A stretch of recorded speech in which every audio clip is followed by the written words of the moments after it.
બોટાદે બોણી કરી, બોટાદે બોણી કરી. બોટાદે બગાવતની બોણી કરી. વાહ ભાઈ વાહ. ધન્ય હોય એની જનતાને.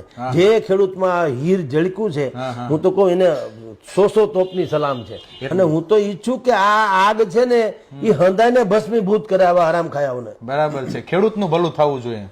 બરાબર. જગતના એલા ભાઈ એનો કોઈ વાંક છે? હા હા હા હા.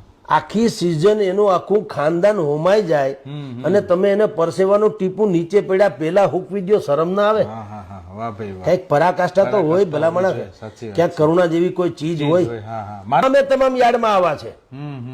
રેર ઓફ ધી રેર કેસમાં કોક જાતવંત માણસ હોય અને એને એમ લાગે કે ભાઈ મારે પાપ ન કરવું તો જુદી વાત છે, કોઈ એવી પેઢી હોય તો. બાકી બધા ભૂખા વરુની જેમ 9 વરુ ભેગા થઈને સિંહને ફાડી ખાય. હા હા હા. 100 કીડી ભેગી થઈને હાપને તાણે. તાણે 100%. આ વેપારીઓની કાઠી જેટલી ખતરનાક છે કે ઈ લોકો ખેડૂતને ફાડી જ ખાય.